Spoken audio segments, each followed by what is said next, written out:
माननीय आकाश जी से कि अपने शब्दों से इस जनसभा को संबोधित करने का काम करें। आदरणीय आकाश आनंद जी।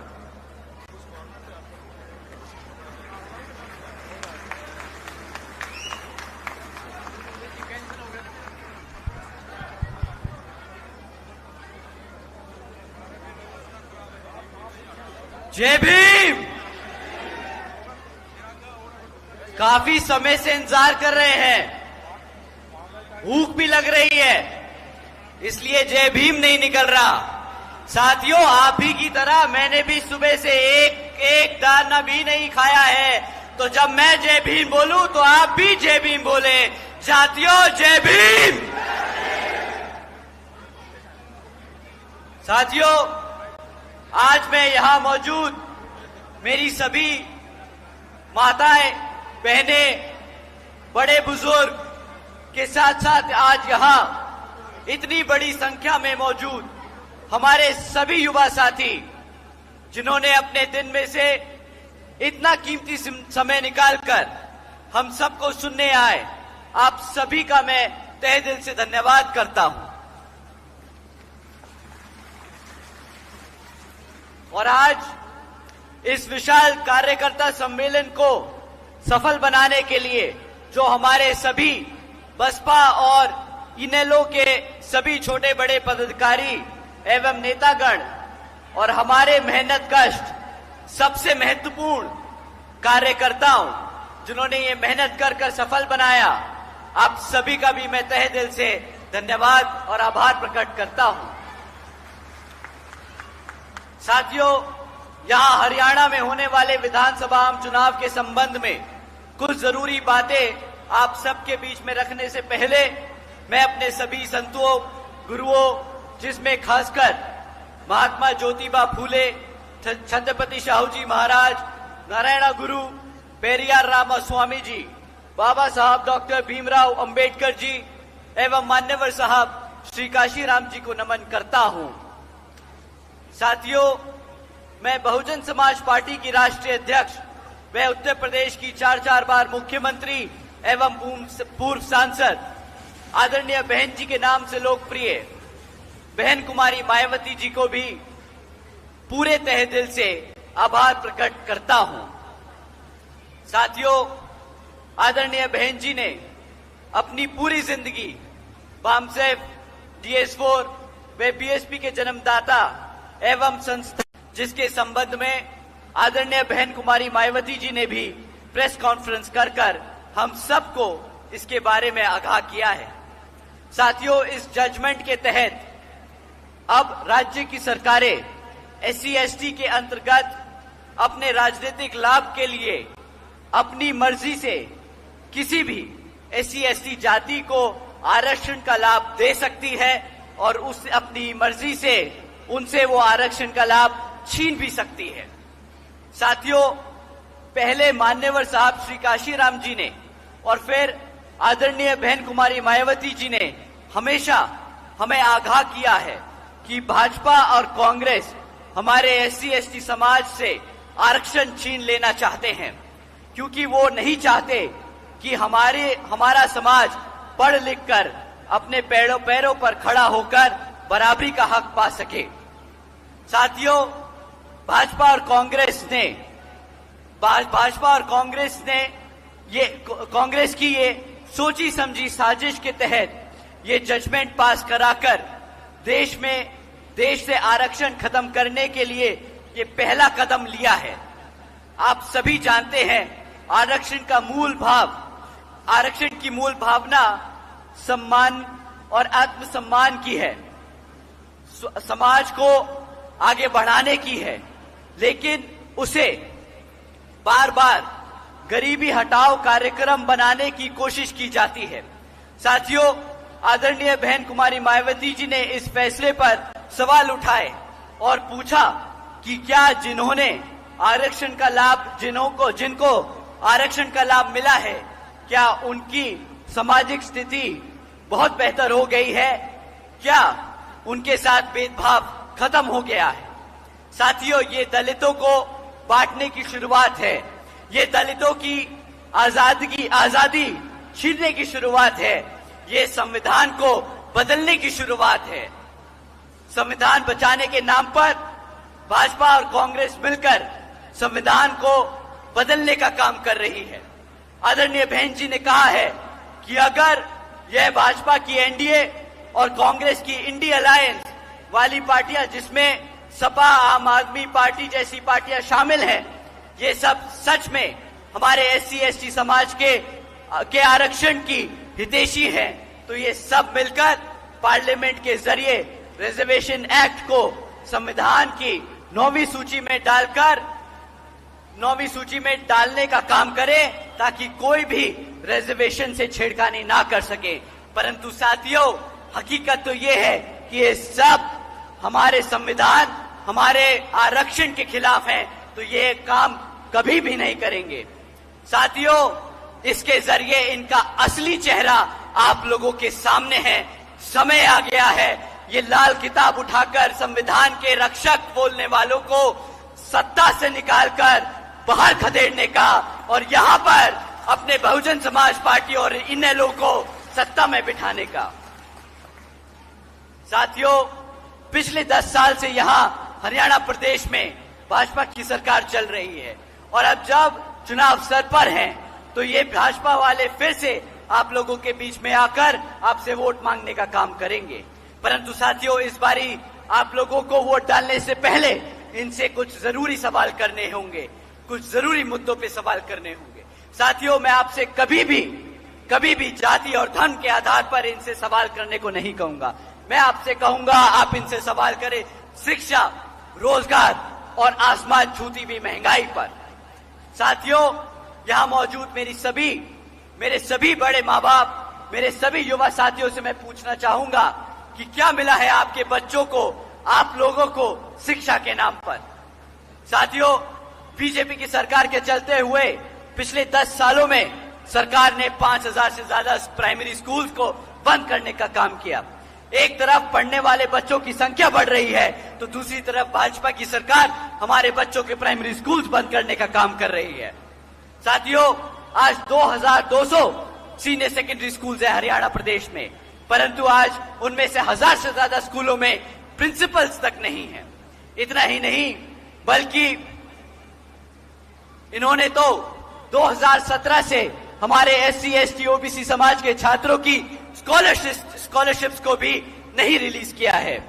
साथियों, जब आपके बच्चों के स्कूल बंद कर दिए जाएंगे, जब आपके बच्चों के स्कूलों में पढ़ाने के लिए शिक्षक नहीं होंगे, जब हमारे बच्चों की स्कॉलरशिप बंद कर दी जाएगी, तो आप ही बताइए, क्या हमारे बच्चे पढ़ लिख पाएंगे? क्या हमारे बच्चे अपने पैरों पर खड़ा हो पाएंगे? क्या आप ही कभी भी अपने हकों के लिए लड़ पाएंगे? बताइए साथियों, यहां पर एक ही चीज में तरक्की हुई है। अगर शिक्षा की बात करें तो भाजपा की सरकार के चलते हुए सिर्फ एक ही जगह तरक्की हुई है, वो है पेपर लीकों के। साथियों, आज की डेट में कोई ऐसी सरकारी डिपार्टमेंट की भर्ती के लिए इस परीक्षा का कोई भी ऐसा पेपर नहीं हुआ जो कभी लीक ना हुआ हो। साथियों, आए दिन पेपर लीक की खबरें आती रहती हैं। तो साथियों, हकीकत तो ये है कि भाजपा हो या कांग्रेस, दोनों ही पार्टियां हमारे बच्चों के भविष्य से खिलवाड़ कर रही है। एक सरकार में रहकर बच्चों के साथ खिलवाड़, तो दूसरी वहां पर ऑपोजिशन में बैठकर उनको ना घेरने के काम करने पर हमारे बच्चों के साथ खिलवाड़ कर रही है। साथियों, अब आप ही बताइए, क्या ऐसी सरकारों को सत्ता में बैठने का हक है या नहीं? हक है या नहीं? तो साथियों, आपको जानकर हैरानी होगी कि एक तरफ ये भाजपा और कांग्रेस वाले हैं जो बच्चों के इस भविष्य से खिलवाड़ करते हैं, और एक तरफ हमारी आदरणीय बहन कुमारी मायावती जी की नीतियां हैं, जैसा कि सावित्रीबाई फुले बालिका शिक्षा योजना जैसी चलाने वाली नीतियां हैं, जिसके तहत यूपी में बहन जी ने 7 लाख से ज्यादा बच्चियों को 12वीं तक की शिक्षा प्राप्त करने के लिए 600 करोड़ से ज्यादा की लागत इन पर खर्चने का काम किया था।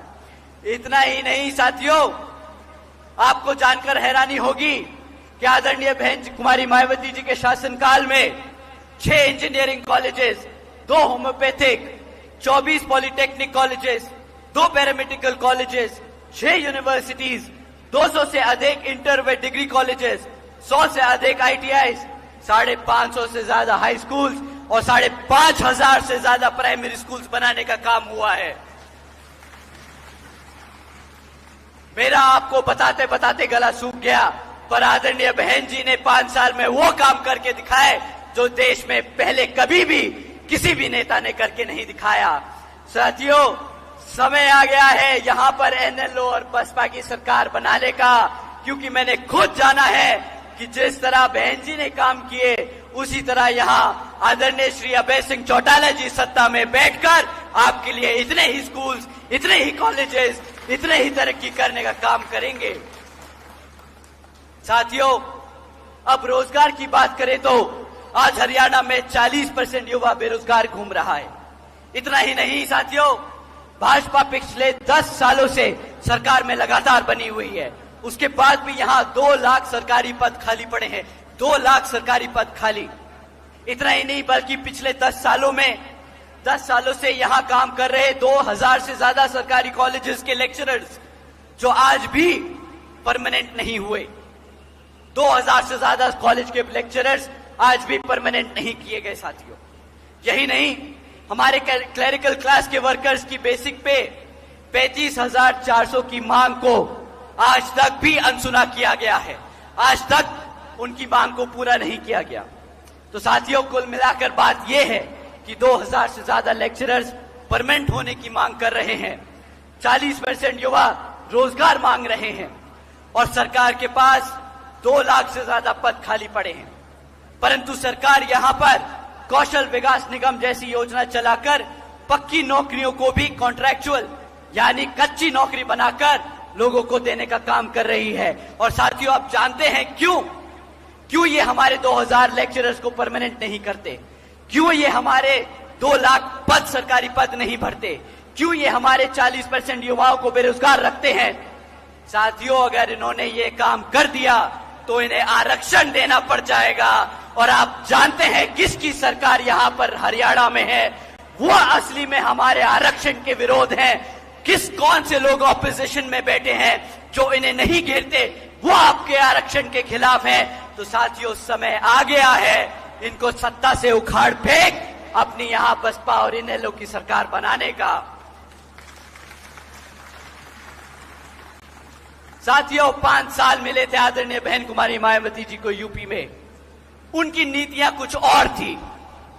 उन्होंने अपने शासनकाल में 90,000 से अधिक शिक्षकों को भर्ती किया, परमानेंट जॉब दी। 1 लाख से अधिक सफाई कर्मचारियों को भर्ती किया, कोई कॉन्ट्रैक्चुअल या कच्ची नौकरी नहीं, पक्की नौकरियां थी ये। 2 लाख से अधिक जवानों को पुलिस फोर्स में भर्ती किया। 30 लाख से अधिक हमारे अपर कास्ट समाज के कमजोर भाइयों को विभिन्न सरकारी नौकरी देने का काम किया। साथियों, इतना ही नहीं बल्कि बहन जी के शासनकाल के दौरान बसपा की सरकार ने कृषि एवं संबंधित कार्यों में मिनिमम वेज को 55 रुपए से बढ़ाकर 100 रुपए करने का काम किया था प्रतिदिन। हमारे अन्य पिछड़े वर्गों के लोगों की क्रीमी लेयर की वार्षिक आय को भी 3 लाख रुपए से बढ़ाकर 5 लाख रुपए करने का काम किया था। साथियों, हमारे ओबीसी समाज के सभी भाइयों से मैं कहना चाहूंगा कि हमारे जितने भी ओबीसी समाज से आते पढ़ने वाले बच्चे हैं, उनको देश में पहली बार सरकारी कॉलेजेस और यूनिवर्सिटीज में 27% आरक्षण की सुविधा आदरणीय बहन कुमारी मायावती जी के शासनकाल में मिली थी। जिस तरह यहां पर भी आदरणीय अभय सिंह चौटाला जी आप लोगों के लिए करके देंगे। साथियों, हमारे किसान भाइयों के लिए ये जानकर हैरानी होगी कि आदरणीय बहन जी ने अपने शासनकाल में रातों रात गन्ना खरीदों के दाम दुगने कर दिए थे। आप लोग MSP के लिए लड़ते रहे इतने सालों तक, वहां बहन जी ने बिना MSP के हमारे किसान भाइयों की आमदनी दुगनी करने का काम किया था। जिस तरह यहां पर अगर सत्ता में आप लोग बिठाएंगे तो आपकी भी आमदनी दुगनी करने का काम श्री अभय सिंह चौटाला जी करेंगे। साथियों, बहन जी के गवर्नेंस मॉडल के तहत चलकर ही बसपा की सरकार ने प्रदेश के सभी समाज के लोगों को अपने पैरों पर खड़ा कर उनको संविधान और स्वाभिमान के से जीने का अधिकार दिलाया। और अब साथियों, अगर हम महंगाई पर बात करें तो सरकार क्या आपसे बात करती है कि मुफ्त में राशन ले लो। सरकार कहती है मुफ्त में राशन ले लो जब महंगाई की बात आती है। अब आप बताइए, क्या हमारे किसान भाई, क्या हमारे SC ST भाई, क्या हमारे मजदूर भाई कोई भीख मांगने आए हैं? क्या उन्हें किसी की खैरियत चाहिए? क्या वो कमाकर अपने आप सम्मान से जीने का अधिकार नहीं रखते? उन्हें मुफ्त में राशन नहीं चाहिए, उन्हें स्वाभिमान से, आत्मसम्मान से जीने का अधिकार चाहिए। साथियों, ये लोग गर्व से कहते हैं कि हमने 80 करोड़ जनता को मुफ्त में राशन देने का काम किया। इनसे कोई पूछे कि अरे कोई मूर्ख बच्चा भी बता सकता है कि अगर 80 करोड़ जनता को मुफ्त में राशन देने की जरूरत पड़ रही है तो वो 80 करोड़ जनता गरीबी रेखा से नीचे है, वो सक्षम नहीं अपने आप कमा के खा सके। तो साथियों, महंगाई के नाम पर इन्होंने हमारे भारत की 80 करोड़ जनता को गरीब बनाने का काम किया है, ना कि महंगाई को खत्म करने का काम किया। साथियों, आप लोगों को ये सब मुद्दे ध्यान में रखने हैं और इनसे सवाल करना है जब ये आप लोगों के बीच में आए वोट मांगने। साथियों, कांग्रेस कुछ भी कहे, कांग्रेस जैसी पार्टियां कुछ भी कहें आपको कि हम मुफ्त में ये दे देंगे, मुफ्त में वो दे देंगे, आरक्षण दे देंगे।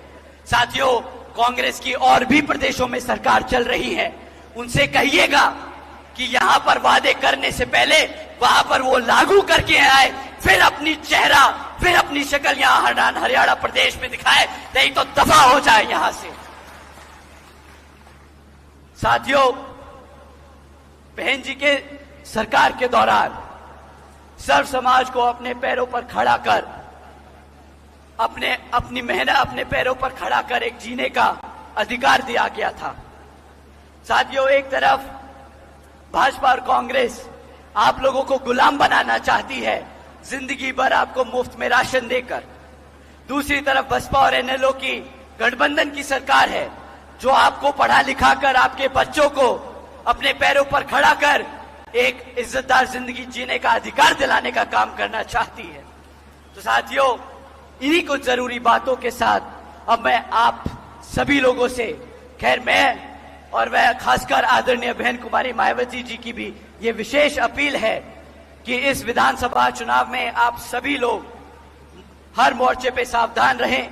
आपका वोट बहुत कीमती है, आपका कोई वोट खरीद ना पाए, आपका कोई वोट लूट ना पाए, आपका कोई वोट पड़ने से रह ना जाए।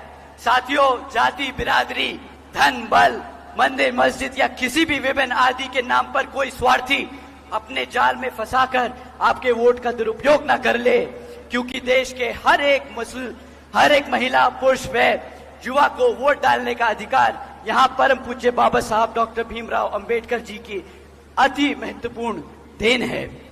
मैं आप सभी से यही खास अपील करता हूँ कि अपने यहाँ जिन जिन क्षेत्रों में BSP और NLO के विधानसभा उम्मीदवार चुनाव लड़ रहे हैं, तो उन्हें आप लोग वोटिंग मशीन पर बसपा का हाथी चुनाव चिन्ह और NLO का चश्मे का चुनाव चिन्ह के सामने वाला बटन दबाकर यहाँ पर भरी मतों से जिताने का काम करें। साथियों, आप लोगों से हाथ जोड़कर विनती है कि इस वक्त कैंडिडेट पे ना ध्यान दे। आपको अपने हकों के लिए वोट डालना है, आपको अपने सम्मान के लिए वोट डालना है, आपको अपने रिजर्वेशन के लिए वोट डालना है, आपको अपने बच्चों के भविष्य के लिए वोट डालना है, आपको अपनी बसपा और NLO के लिए वोट डालना है, आपको श्री अभय सिंह चौटाला जी को मुख्यमंत्री बनाने के लिए वोट डालना है। तो साथियों, पीछे ना रह जाना, अपने कभी भी अपने कार्यकर्ताओं आपस में ना लड़ना। आप लोगों से हाथ जोड़कर विनती है साथियों, कमर कसने का समय आ गया है, सत्ता छीनने का समय आ गया है, शासक बनने का समय आ गया है। जय भीम, जय भारत। बहुत बहुत धन्यवाद और साधुवाद माननीय आकाश आनंद जी का।